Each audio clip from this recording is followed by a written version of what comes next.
Bom dia, que a paz, que o amor do Mestre Jesus esteja em nossos corações.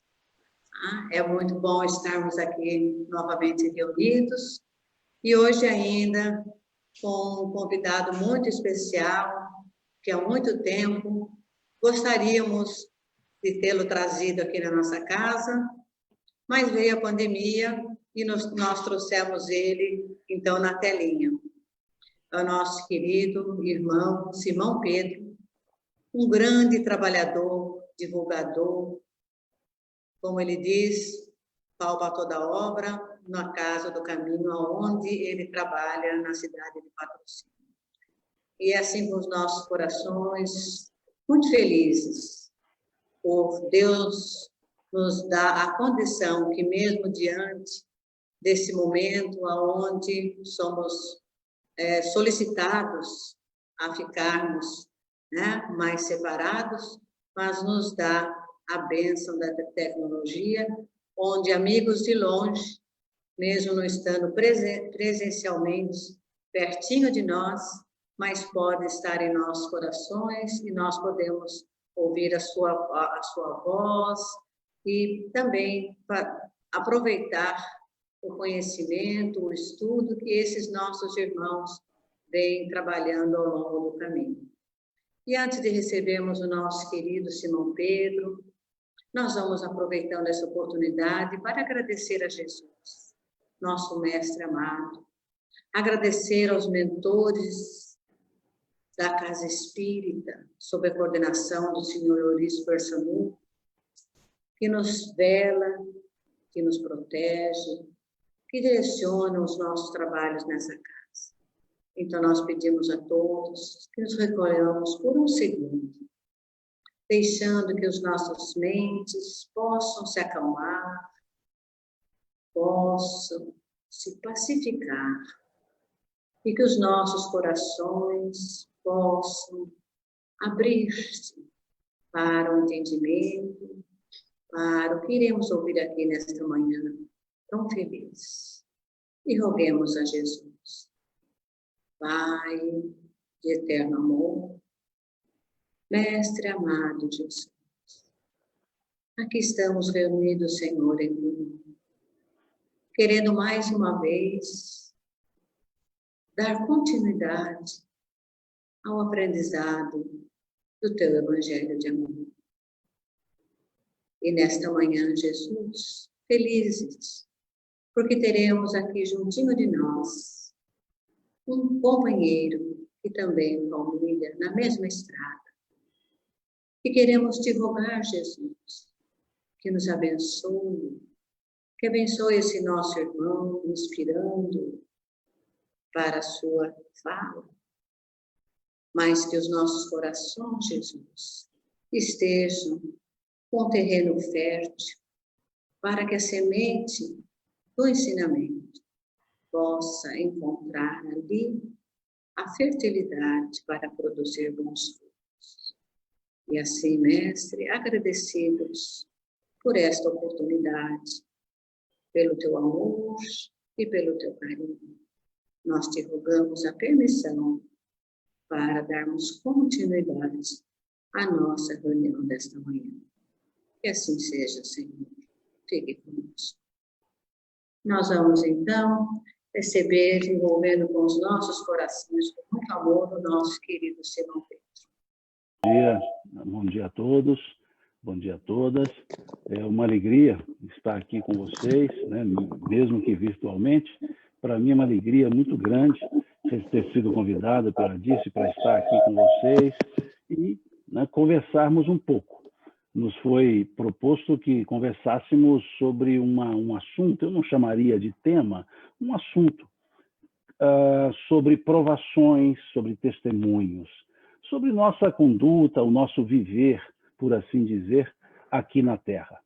Então, vamos conversar um pouco, né, por alguns minutos, refletindo, melhor dizendo, refletindo sobre esse assunto, sobre essa ideia de provações, de testemunhos, principalmente nesse momento que ainda estamos com uma pequena flexibilidade, mas ainda estamos num processo que o pessoal resolveu chamar por isolamento social. Nesse momento, já desde março, nós passamos por certas dificuldades, alguns com mais intensidade, outros com menos intensidade, alguns países com mais volume, outros com menos volume, mas todos, o mundo passou e passa ainda por uma situação, podemos dizer, tormentosa, por uma situação ainda não agradável. E, nesse momento, caminhou-se para a ideia de distanciamento social, isolamento social. Mas eu, particularmente, gostaria que pensássemos nesse momento não em isolamento, não em distanciamento, mas em recolhimento.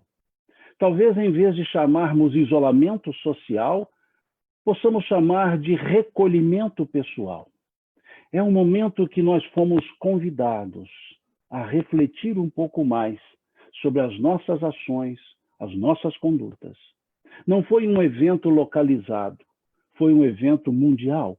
Daí o termo pandemia, daí esse termo mostrando-nos que era um momento do planeta Terra, dos habitantes aqui do planeta Terra, de nós, os encarnados, pensarmos o que está acontecendo. Não do ponto de vista clínico, do ponto de vista científico, do ponto de vista sociológico, mas do ponto de vista pessoal. O recolhimento pessoal. Estamos, em maioria de vezes, mais em casa agora, com algumas flexibilidades, mas ainda há, e já passamos por um período mais intenso desse recolhimento, do estar em casa. Será que nós já pensamos, salvo as questões econômicas, óbvio, mas já pensamos o quão importante é esse momento de estar em casa? Eu vejo muito na internet as pessoas fazendo brincadeiras a respeito disso, dizendo 30º dia da quarentena, 40º dia da quarentena, não aguento mais ficar em casa. Será que nós já paramos para pensar nisso? Será que nós já paramos para pensar que a nossa casa, a nossa família, é o melhor lugar que nós temos? Por que que grande parte de pessoas estão dizendo que não aguentam ficar dentro de casa? Se nós estamos justamente com aqueles seres com os quais nos comprometemos viver essa encarnação. Porque nós escolhemos estar com eles. A nossa casa, a nossa família é o melhor que nós temos. Onde nós moramos, não interessa se é uma casa grande, pequena, é o lar que criamos. Estar em casa, como me lembro, como ocorreu no filme O Mágico de Oz, né, em que a Dorothy, ela, perdida no mundo de Oz, encontrou lá com a bondosa fada, não sei se é do norte, se é do sul, se é do leste, se é do oeste, já não me lembro mais, mas eu me lembro da fala dessa bondosa fala para Dorothy, quando ela queria, porque queria voltar ao seu mundo. Ela estava perdida no mundo de Oz. E ali essa fada diz para ela que para voltar para casa não precisava seguir o caminho dos tijolos amarelos, a estrada dos tijolos amarelos. Bastava que ela levantasse na ponta dos pés, batesse os calcanhares e dissesse: não há lugar melhor no mundo do que a minha casa. Dissesse isso por 3 vezes. Não há lugar melhor no mundo do que a minha casa. Não há lugar melhor no mundo do que a minha casa. Mostrando-nos que é o melhor lugar. É onde nós temos a escola da formação da nossa própria estrutura de personalidade. É ali, na família, que nós temos as melhores pessoas. São as pessoas certas. Por mais que tentemos dizer que não, tenho dificuldade, sim, mas são as pessoas certas. As dificuldades são as coisas certas que nós escolhemos no nosso processo encarnatório. Então, nesse momento que estamos mais recolhidos, por assim dizer, vamos imaginar então que é o momento da parada. Não uma parada materialmente falando. É o momento de repensar. Repensar. Repensar não por que nós chegamos aqui. Repensar como nós, individualmente, voltaremos ao dia a dia. Estamos voltando gradativamente, voltando aos trabalhos, voltando às convivências, aí no centro já se reunindo as pessoas em distanciamento físico. Mas a pergunta não é por que entramos, é como sairemos. Porque é o momento do repensar. É o momento que nós começamos a olhar e perceber a importância dos amigos, a importância daqueles com os quais eu vivia lá fora e ficava desprezando essa convivência. E agora, mais recolhido, um pouco mais distante, encontrando menos vezes ou não me encontrando com essas pessoas, começo a sentir falta delas. Começo a sentir falta de uma convivência para a amizade. Quantas vezes desprezamos esses momentos? E agora, mais próximos à família, enxergar a beleza dos nossos familiares. Diferenças de opiniões, sim, existem. Conflitos existem. Mas são as melhores pessoas que nós poderíamos ter na nossa encarnação.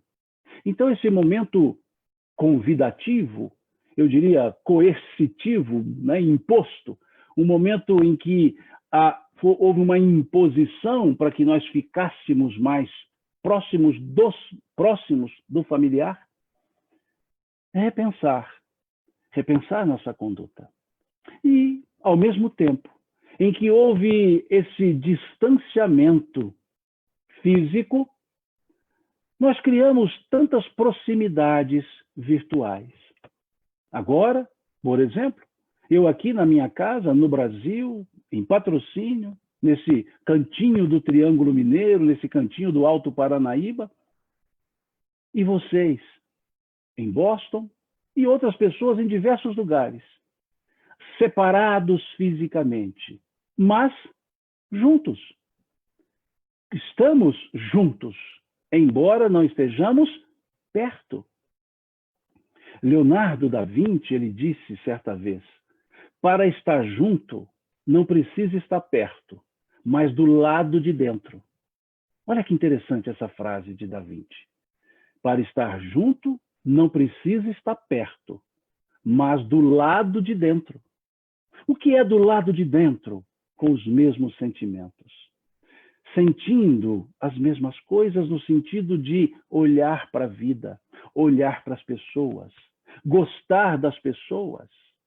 Isso é estar do lado de dentro. E para isso, não precisamos estar perto. E se estivermos desse lado de dentro, com um sentimento, estaremos juntos. Como agora estamos juntos porque estamos do lado de dentro numa reflexão pelo pensamento espírita. Todos nós agora nos juntamos, embora separados, distanciados.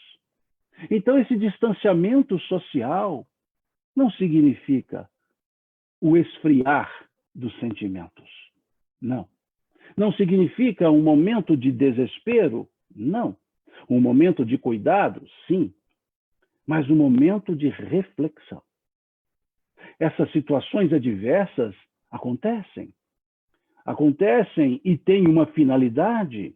Basta que olhemos no livro 3º do Livro dos Espíritos, que fala das leis morais. Kardec didaticamente nos apresenta 10 leis morais, didaticamente. E ali, dentre elas, ele nos apresenta a lei de destruição. Vejamos, lei de destruição. Mostrando-nos os aspectos cíclicos da vida aqui na matéria, da vida aqui na Terra. E essa lei de destruição abre com a questão 728 do Livro dos Espíritos, perguntando se a destruição faz parte da natureza, da lei da natureza. E os Espíritos dizem que sim, que faz parte da lei da natureza. Mas que essa destruição, ela leva à renovação e a melhorias. Renovação e melhorias. É o que encontramos nessa questão 728. Falando-nos que não é uma destruição com um olhar mais amplo. Dizem eles que ela leva a melhoria, a mudanças, a renovação. Porque Emmanuel, no livro A Caminho da Luz, ele dizia que é a crise que define o futuro. A crise que define o futuro. Por quê? Porque somos levados a repensar as atitudes. Quando as coisas não vão bem, eu não tenho que olhar as coisas, eu tenho que olhar as causas. Eu preciso analisar os porquês. É preciso verificar que o que nos acontece são consequências das nossas próprias atitudes. Então, nesses momentos adversos, nós somos convidados a analisar o porquê, as causas. Porque se queremos ou se quisermos mudar os resultados, nós precisamos mudar as atitudes.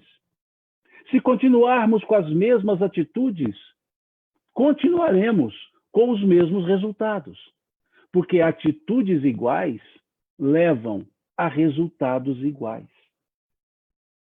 Então, nesse momento dessa questão 728 do Livro dos Espíritos, nesse momento reflexivo, nós podemos observar que essa adversidade nos convida, nos leva a caminhar, a buscar soluções, a buscar saídas. E nós nós achamos outras opções quando mudamos as nossas condutas, quando mudamos a atitude. É isso que a questão 728 do Livro dos Espíritos nos leva a refletir, a pensar. Esses acontecimentos, Simão, podem dizer, não são só comigo? É o mundo todo que está passando por isso? Sim. E isso nos leva à questão 250 do livro O Consolador, da Lavra de Emmanuel. Nos leva a essa questão 250 do livro Consolador, onde Emmanuel nos fala das provações coletivas. Das provações coletivas. Em que ele nos diz que quando um elemento atinge uma coletividade, uma situação adversa, uma provação adversa que atinge uma coletividade, é porque essa coletividade é formada por seres que estão afinizados na característica das provas. Então, o planeta Terra, nós, os habitantes da Terra, estamos afinizados para essa prova coletiva. Porque nada ocorre sem a ordem natural das leis de Deus. E sobre a lei de Deus, faço uma reflexão da questão 614 do Livro dos Espíritos. Questão 614. É a questão que abre o livro terceiro das leis morais. E nessa questão 614, Kardec pergunta aos espíritos: o que se entende por lei natural? O que se entende por lei natural? E os espíritos responderam: é a lei de Deus. Veja que interessante. A lei natural, as próprias leis da natureza, a lei da gravidade, lei de ação e reação, movimentação dos astros, toda a teoria newtoniana, coperniana, todas essas teorias são a lei de Deus. E ao perguntar isso, quando Kardec pergunta, abrindo as leis morais, é porque ele também quer colocar leis morais dentro do rol das leis naturais. Como quer dizer que as leis morais também são naturais. E aí, então, sendo as leis morais também da lei natural, os espíritos responderam: é a lei de Deus. O que se entende por lei natural é a lei de Deus. E continuam: única e verdadeira para a felicidade do homem. Olha a frase. É a única lei e verdadeira para a felicidade do homem. E seguem os espíritos. Ela, a lei natural, lhe indica o que deve ou não deve fazer. E o homem só é infeliz quando dessa lei se afasta. Infeliz. Na nossa estrutura da língua portuguesa, derivada da língua latina, o prefixo in, e o francês é derivado da língua latina, o prefixo in, de infelicidade, significa negação. Não significa contrário, não significa inexistência. Na estrutura das línguas de berço latinos, ou latino, o prefixo in significa negação. Então, quando os espíritos dizem e o homem só é infeliz quando dessa lei se afasta, eles estão dizendo quando o homem nega a lei de Deus. Quando o homem se afastar dessa lei de Deus, ele se infelicita. Ele, o homem. Então, por que isso? Porque a lei de Deus é para a felicidade. E é interessante observarmos a questão seguinte, a questão 615 do Livro dos Espíritos. Quando se pergunta, a lei de Deus é eterna? E os Espíritos respondem, eterna e imutável, quanto o próprio Criador. Eterna e imutável, quanto o próprio Criador. Ou seja, a lei de Deus é eterna, nunca acabará. E ela é imutável, ela não se modifica. Então, se a lei de Deus é para a felicidade do ser humano, a felicidade é eterna. E a felicidade não se modifica. Então, isso nos leva a perceber que nós somos felizes quando estamos alegres ou quando estamos tristes. Nós estamos tristes e somos felizes, porque isso é a lei de Deus. E a lei de Deus impera. E se ela é para a felicidade nunca acabará. O que pode passar são as alegrias ou as tristezas. Porque ora a gente está triste, ora a gente está alegre, ninguém fica alegremente triste ou tristemente alegre, mas somos sempre felizes. É como se andássemos na felicidade sempre, que o nosso chão é a felicidade. E o nosso olhar, a alegria, a tristeza, são coisas externas. E aí dizem os Espíritos que a lei de Deus é para a felicidade. E na questão 621 pergunta, onde está escrita a lei de Deus? Olha que amarração perfeita Kardec faz. Quando ali os Espíritos vão dizer que a lei de Deus é para a felicidade do homem, Kardec foi perguntar, onde está escrita então essa lei de Deus? Para eu encontrar essa felicidade. É isso que ele quis dizer quando ele pergunta a questão 621. Já havia respondido que a lei de Deus é para a felicidade do homem. Então ele pergunta onde está escrita a lei de Deus. Como se fosse a pergunta do tipo mineiro, né? Se fosse mineira essa pergunta, nós diríamos, uai, onde está escrita essa bendita lei então? Se a lei é para a felicidade do homem, onde é que está essa bendita lei que eu não achei? E os Espíritos responderam, na consciência. É aquela resposta que nos faz assim engolir, né? Em seco. Na consciência. Eles poderiam ter dito, está escrito na Bíblia, no I Ching, no Bhagavad Gita, no livro das mutações, no livro dos mortos, no livro tibetano do viver e morrer, no livro dos espíritos, no Evangelho segundo o Espiritismo. Mas eles não disseram. Disseram na consciência. E aí pensemos, se a lei de Deus está na consciência e a lei de Deus é para a felicidade do homem, onde é que está a nossa felicidade? Na consciência. E não nas coisas. E não nas pessoas. E não nos acontecimentos. Está na nossa consciência. A felicidade é esse estado interior. É esse sentimento interior. Que as situações podem estar ruins lá fora e eu estou triste com elas, por causa delas, mas continuo feliz porque a consciência está tranquila. Veja que interessante. Fico triste por causa dos acontecimentos. Fico triste porque me afetaram, mas não deixo de manter-me alegre com a consciência tranquila. Ou posso estar alegre com as situações.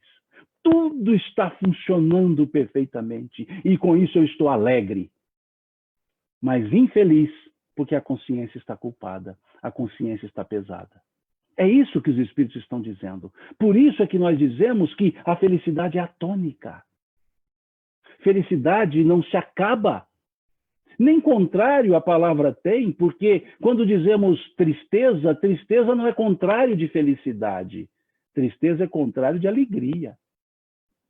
Alegria. Estou alegre, estou triste. São contrárias. Quando eu estou alegre, a tristeza some. Quando eu estou triste, a alegria some. Então, elas não são contrárias de... A tristeza não é contrário de felicidade, é contrário de alegria. Então, a felicidade não tem contrário.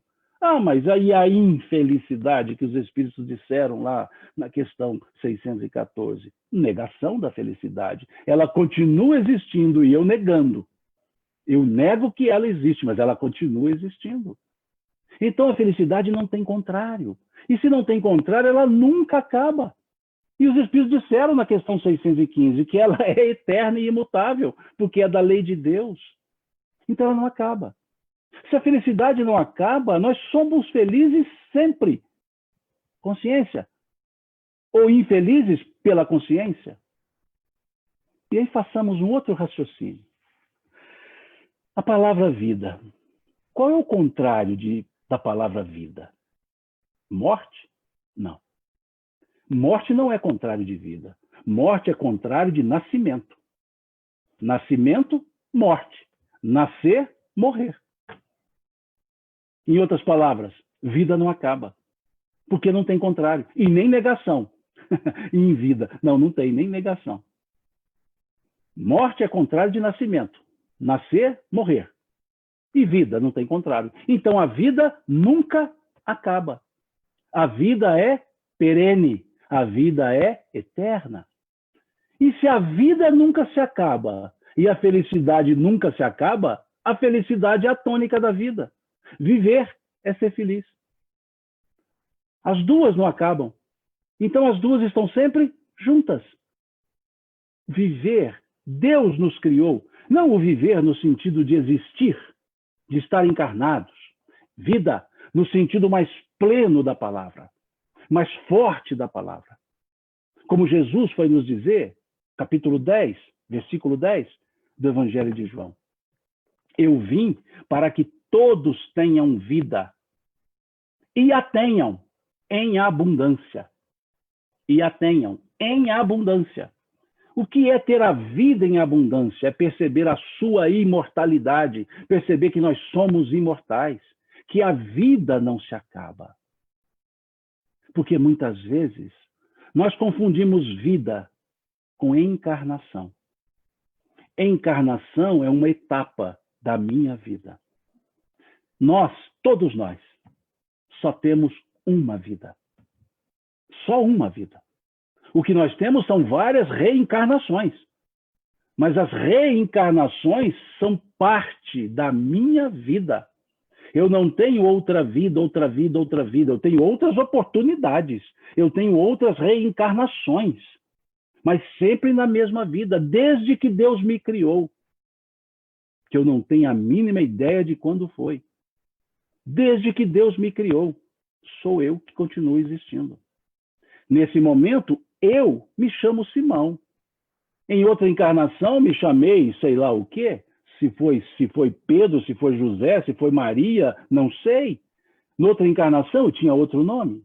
Numa outra encarnação, eu terei outro nome, terei outra estrutura física. Graças a Deus, porque essa aqui já está ficando velha. Vou ter uma outra estrutura física. Mas continuo sendo eu. Eu não tenho um nome. Eu sou o espírito que eu sou. Eu não tenho um nome. Então sou eu em qualquer encarnação. Sou eu, ora desencarnado, ora reencarnado. Sou eu. Isso é a vida em abundância. Isso é o que Jesus nos disse, a vida. E é essa que nunca se acaba. Mas nós confundimos vida com encarnação.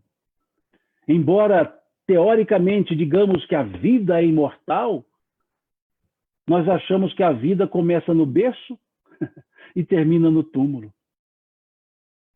Quando encarnados, nós achamos isso. Quando encarnados, quando fala em vida, nós pensamos nascimento até a morte. Isso é só um pedaço dela. Nós já existíamos antes do nascimento, antes do berço. E continuaremos a existir depois do túmulo. E quando assim enxergamos, quando assim percebemos que a vida é imortal, que nós somos imortais, o nosso olhar para os acontecimentos, o nosso olhar para as provações, muda. Muda. É o que os Espíritos nos falam na questão 737 do Livro dos Espíritos, quando tratam dos chamados flagelos destruidores.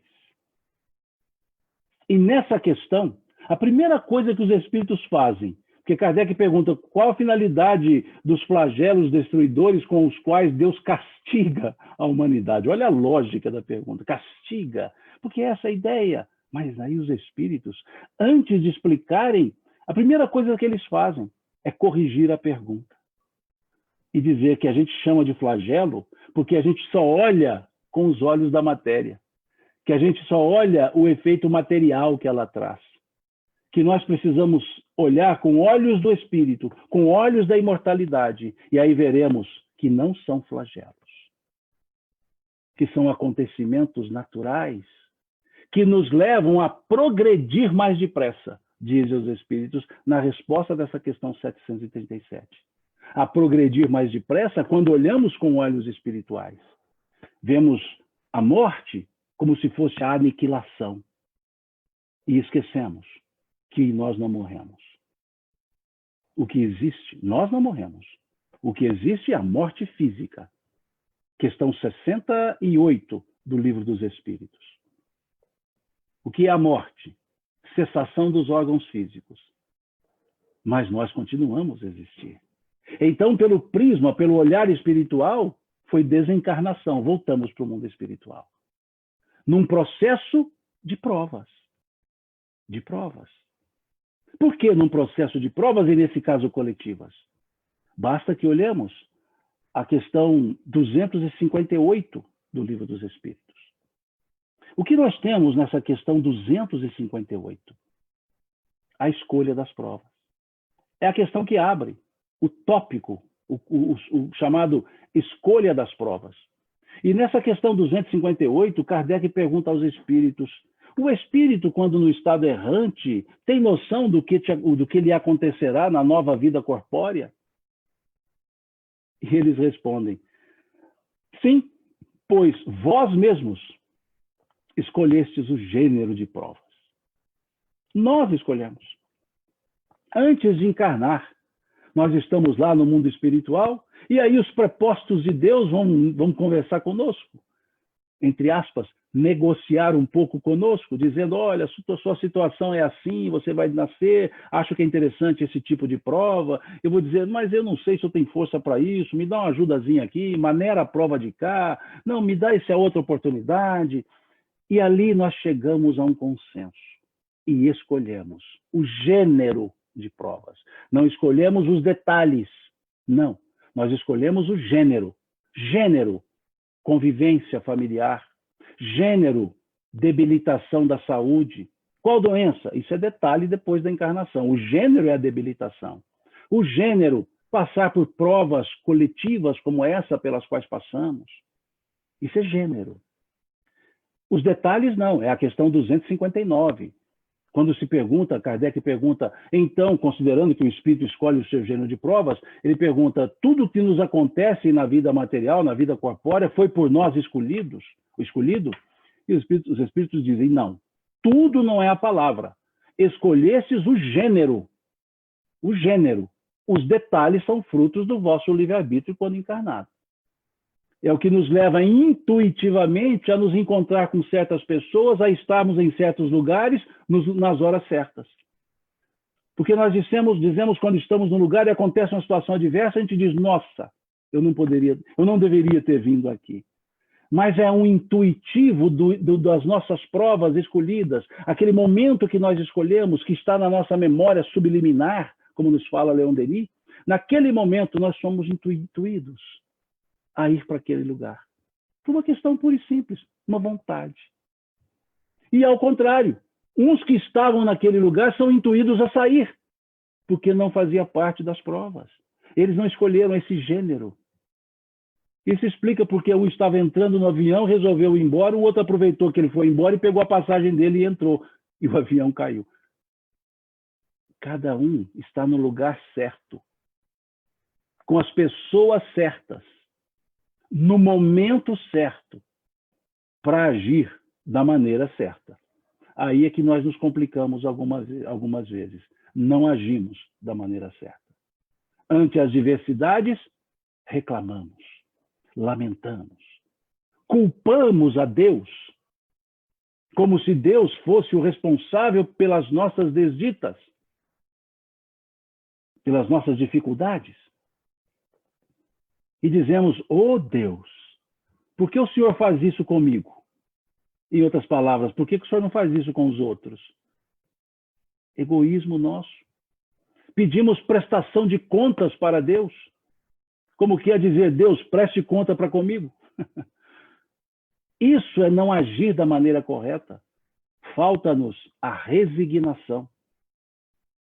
Resignar-se não é sinônimo de acomodação, não.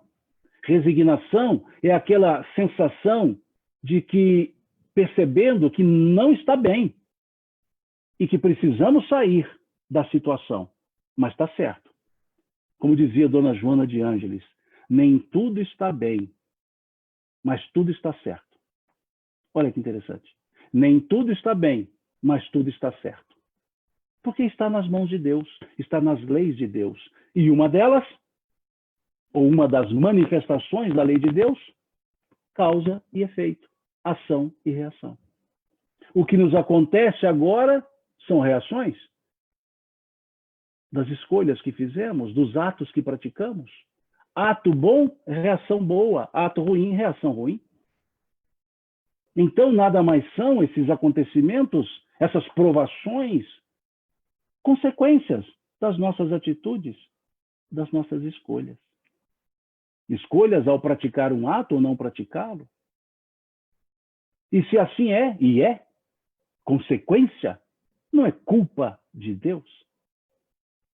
É responsabilidade nossa. Como dizia o Cristo, aquilo que o homem semear, isso sim, ele colherá.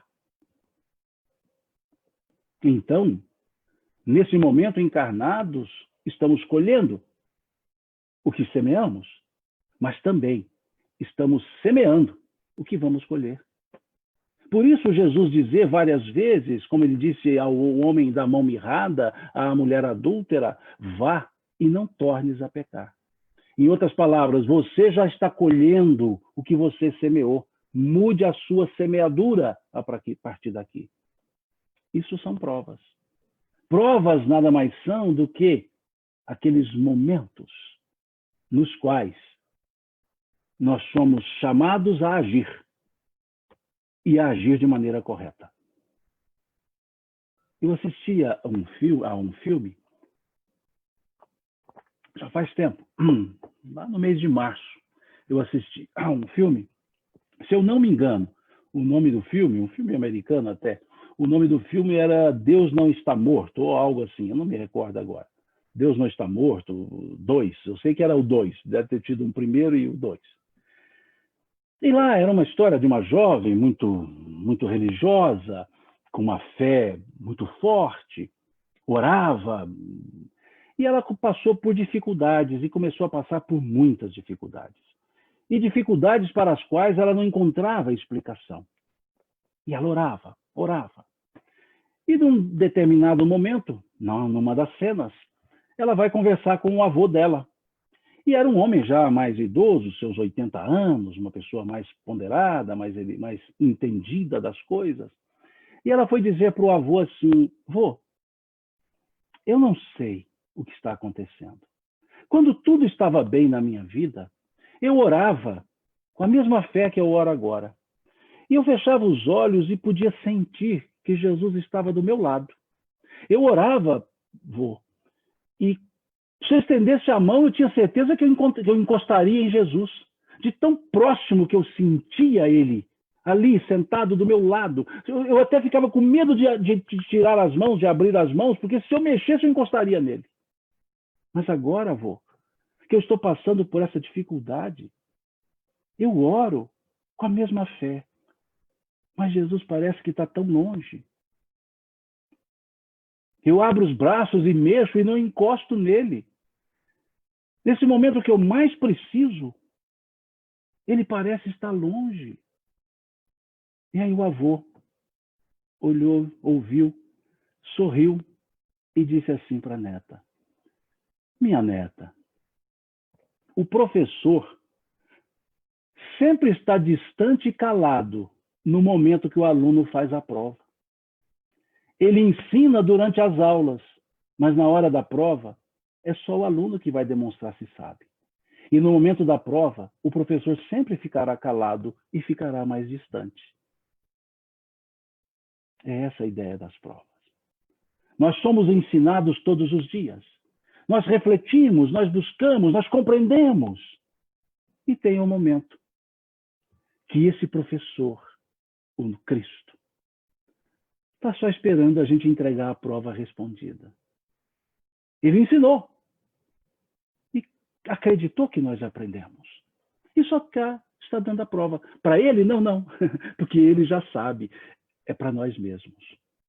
Aquela nota que nós tiramos na prova escolar não é para oferecer para o professor. Não é para oferecer para a escola. É para nós mesmos. É para o nosso crescimento, para a nossa aprovação.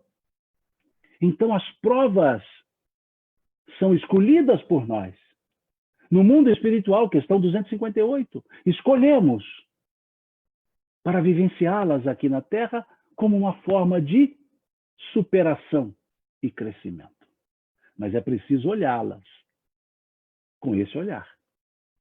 Não com o olhar de vítima, mas com o olhar de causador até mesmo, mas com o olhar de quem pode vencer a prova. Por que pode vencer a prova? Por que todos nós podemos vencer as nossas provas? Porque fomos nós que as escolhemos. Vejam que beleza isso. Fomos nós que escolhemos esse gênero. Então já viemos preparados. Nós já viemos com as ferramentas para trabalhar nessas provas. Daí entendemos aquela frase belíssima dita por Jesus: meu Pai não coloca fardos pesados em ombros fracos. Por que Deus não coloca fardos pesados em ombros fracos? Porque o peso do fardo fomos nós que escolhemos. Lá no mundo espiritual, nós testamos o peso. Falamos, tenho força para isso. Pode mandar para mim lá na próxima prova. Por isso, nós temos a força para lidar. Talvez nos falte a vontade. Talvez nos falte o discernimento. Jesus, muito bem engrafado pelo evangelista João, no capítulo 16 do seu evangelho, ele foi nos dizer: tenho-vos dito isto, para que em mim tenhais paz. No mundo tereis aflições, mas tende bom ânimo. Eu venci o mundo. Essa frase é para nos fazer levantar em quaisquer momentos da nossa vida. Uma frase dessa é um chá de bom ânimo que nós estamos tomando. Vejam o que ele disse.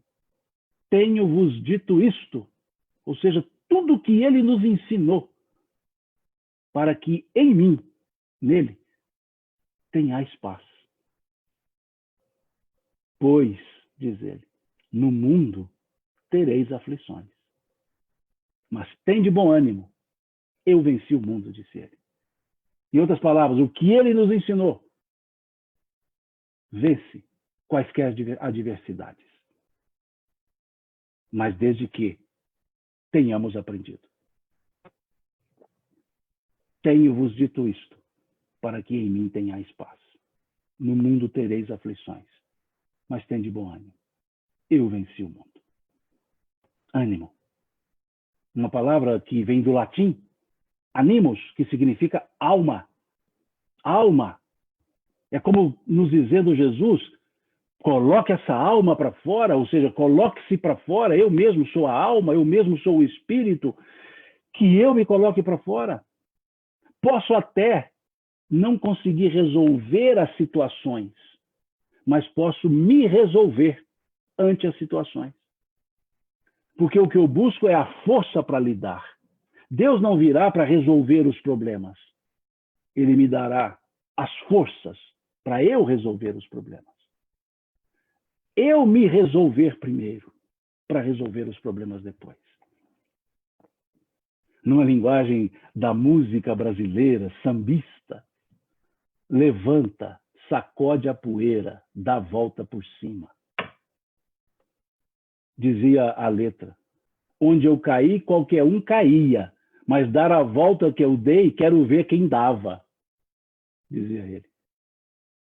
Então ele diz, quem tem ânimo nunca se desanima, levanta, sacode a poeira, dá a volta por cima. Ânimo. E muitas vezes nós nos entregamos e nos auto-vitimizamos. Nós mesmos nos sentimos vítimas. E aí surge um sentimento ruim para nós mesmos, que nós chamamos de autocomiseração. O que quer dizer isso? Ter pena de si mesmo. Eu começo a ter pena de mim e começo a dizer para mim, sou um coitado. Não sou ninguém. E isso não nos permite crescer. Isso é a atitude certa. Estamos no lugar certo, no momento certo, com as pessoas certas, e os acontecimentos estão certos, embora não estejam bem, mas estão certos, aguardando de nós a conduta certa. E o primeiro passo para a conduta certa, tem de bom ânimo, disse Jesus.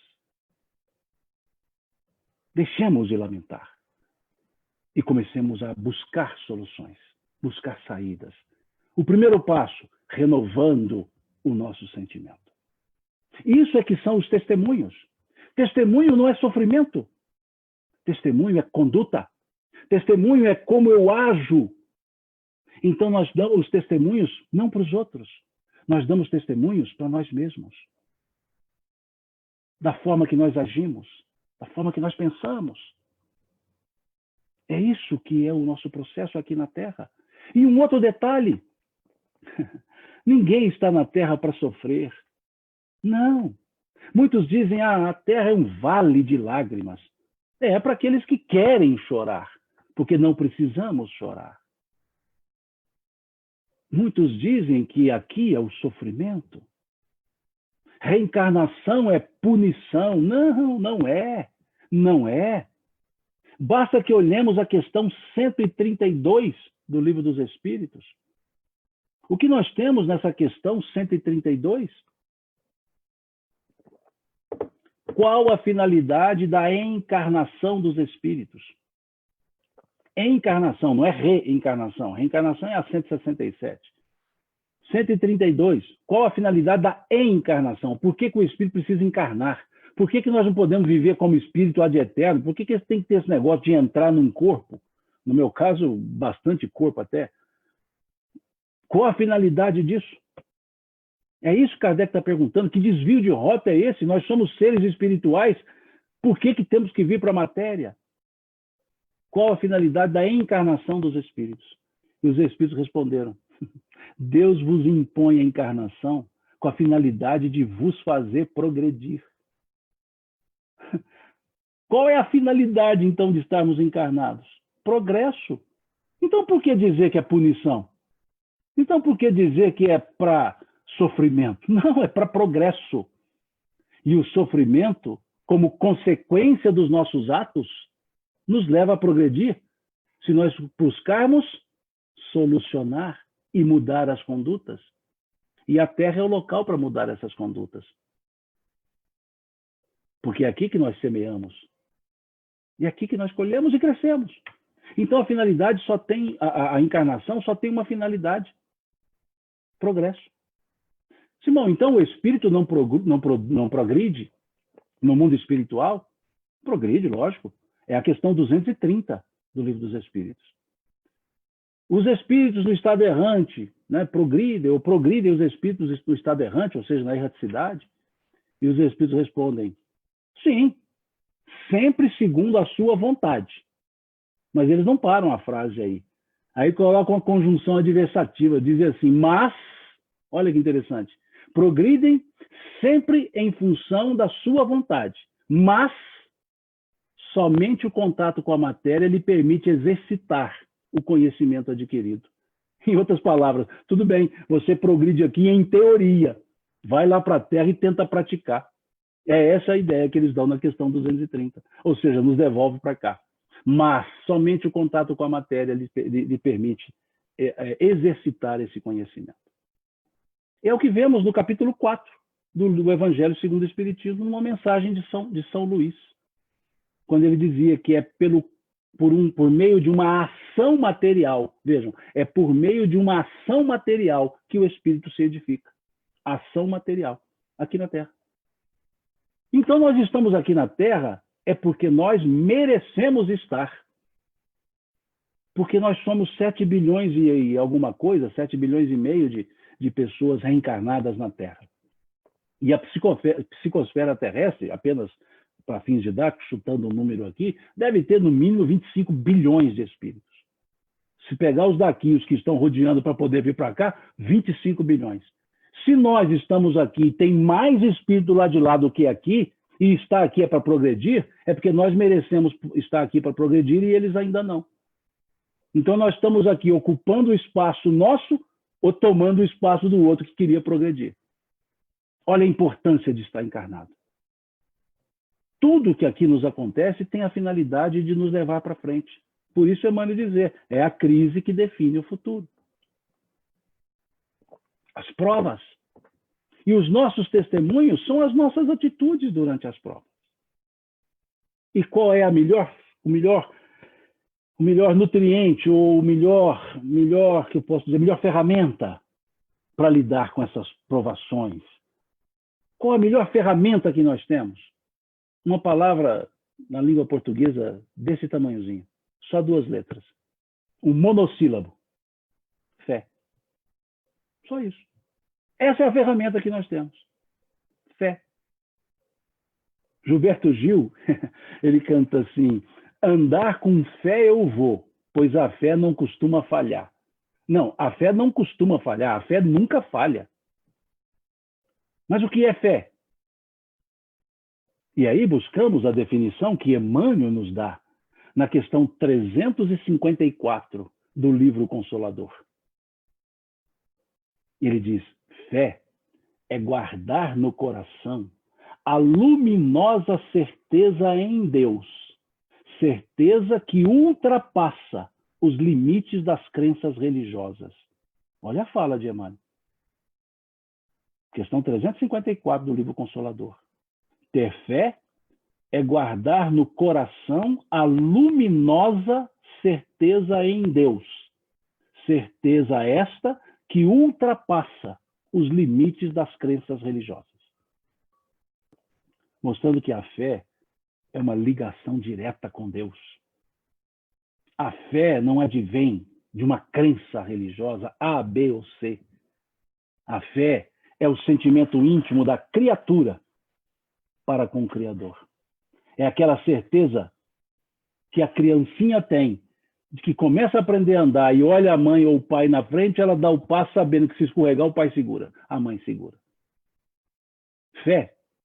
Certa vez contou uma pessoa, deu um exemplo do que seria fé, dizendo o seguinte, que numa cidade que padecia de uma seca por meses, havia meses que não chovia, e as pessoas já não sabiam mais o que fazer.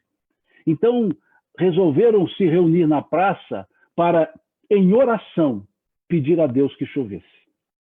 Foram todos para a praça para pedir a Deus pela chuva, dizendo que eles tinham fé.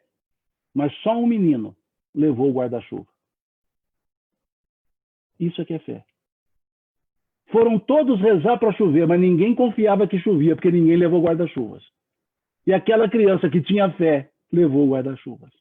É essa a ideia da fé. Nós pedimos por pedir? Não, nós confiamos. Essa é a ferramenta para lidar com as provações. Certeza em Deus. Mas a fé ela não é um estalar de dedos. Ela não é dada da noite para o dia. A fé é construída. Quem nos fala isso é Emmanuel também. Capítulo 40 do livro Vinha de Luz. Capítulo 40 do livro Vinha de Luz. E lá ele nos fala que a árvore da fé viva não brota miraculosamente nos corações. Veja que interessante. Não brota miraculosamente nos corações. E fala ele, o desenvolvimento da fé não é serviço de menor esforço. Mostrando-nos, como o apóstolo Paulo disse, peleja na fé, mostrando-nos que é um exercício, que nós vamos construindo a fé. E podemos trazer o exemplo de Pedro. O exemplo de Pedro. Salvo engano, no capítulo 14, salvo engano, do Evangelho de Mateus, salvo engano, confiram lá, capítulo 14 do Evangelho de Mateus, nós temos a passagem de os apóstolos no barco, no mar da Galileia, numa noite, e eles enxergam um vulto caminhando sobre as águas. E ficam atemorizados, e o vulto diz, não temais, sou eu. Aí Pedro vira-se para aquele vulto e fala, Senhor, se és tu, manda-me a ti. E Jesus diz a ele, venha. E Pedro sai do barco e começa a caminhar sobre as águas. Mas à medida que as águas iam batendo nas suas pernas, ele se atemorizou e começou a afundar. E disse, Senhor, socorre-me. E Jesus estende a mão, levanta Pedro e diz, homem de pequena fé. Opa, fé tem tamanho? Tem. Homem de pequena fé. Passados dias, meses talvez, está Jesus com os apóstolos e dizendo que ele precisava ir a Jerusalém, ia padecer dos anciãos, seria crucificado. Salvo engano, é o capítulo 22 do Evangelho de Lucas, salvo engano. E aí diz lá, dizendo, serei abandonado por todos, né? Vocês me abandonarão, um me trairá. E aí Pedro vira-se para Jesus e diz assim, Senhor, nunca te abandonarei. Irei contigo onde fores, até a morte. Olha que fé danada de Pedro.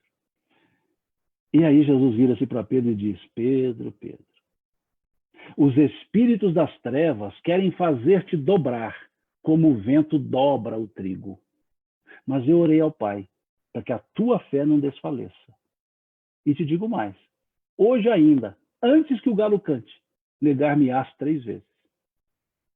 Mostrando a Pedro que muitas vezes titubeamos na fé. Orei ao Pai para que a tua fé não desfaleça. E o que aconteceu com Pedro? Negou Jesus 3 vezes, desfaleceu a fé. Mas o mesmo Pedro, conforme nos fala o livro Atos dos Apóstolos, lá no capítulo 3, o mesmo Pedro, depois que Jesus já havia voltado para o mundo espiritual, que estavam só os apóstolos, o mesmo Pedro, subindo a escadaria da porta de Formosa do templo, ele e João, encontra-se com um paralítico, é o termo do Evangelho. E esse homem pede a Pedro uma esmola, estende a mão e fala, me dá uma esmola. E Pedro vira-se para ele e diz, ouro e prata eu não tenho, mas o que eu tenho, eu te dou. Em nome de Jesus o Nazareno, levanta e anda. Ouro e prata eu não tenho, mas o que eu tenho eu te dou. Em nome de Jesus, o Nazareno, levanta e anda. E o homem se levantou, diz o texto, e foi andando, cantando e louvando a Deus. O mesmo Pedro, que afundou nas águas, que negou. Desenvolveu a fé a tal ponto que conseguiu curar uma pessoa. Ele entendeu que agora sim, a fé era a certeza em Deus. Mas ele a construiu ao longo da sua vida. Não foi dada num estalar de dedos. Mas, Simão, e aquelas pessoas que nascem já com a fé? Nascem com a fé? Não, renascem com a fé, porque já desenvolveu em encarnações anteriores. Não é grata, não é graça, não é dada, é construída. Então, nesses momentos de dificuldades, de provações, o nosso testemunho não é sofrimento, é fé. é disposição, é bom ânimo. É confiar naqueles ensinos que Jesus nos disse que, se nós entendêssemos, nós teríamos paz. É confiar no Cristo, esse modelo perfeito que nós temos, que nos disse: não vos deixareis órfãos. O Cristo que nos disse: estarei convosco até a consumação dos séculos. E o Cristo que nos disse: vinde a mim, todos vós que estáis cansados, fatigados, e eu vos aliviarei. Tomai sobre vós o meu jugo e aprendei de mim, que sou manso e humilde de coração. Pois leve é meu fardo e suave o meu jugo. Vinde a mim. Então, nesses momentos, o testemunho que nós podemos dar é ir ao encontro de Jesus, buscando, nas suas palavras, nos seus ensinos, a disposição e o ânimo que precisamos para nos levantar, sacudir a poeira e dar a volta por cima. Agradeço o convite que me foi feito pela Dirce para estar aqui nesse momento. Peço desculpas se porventura não abarquei o tema na forma que vocês gostariam, e pela paciência de vocês, pelo carinho de vocês, na nossa forma mineira de agradecer. Deus lhes pague. Muito obrigado. Muito obrigado, Simão. É um prazer ter você aqui com a gente. Adoramos as histórias, as referências musicais. Eu acho que uma coisa que vai ficar na memória de todo mundo vai ser o exemplo da prova, que o professor fica lá, né? Vigiando de longe. Nós vamos voltar lá para o salão. A dona Dirce vai fazer a prece final. E a gente está só esperando ela ligar o microfone lá para a gente poder escutar ela direitinho, porque a gente não está escutando ela ainda. Vamos ver se ela muda lá no telefone dela o microfone para a gente poder escutar ela direitinho. Isso. Alô? Ô, Simão? Simão.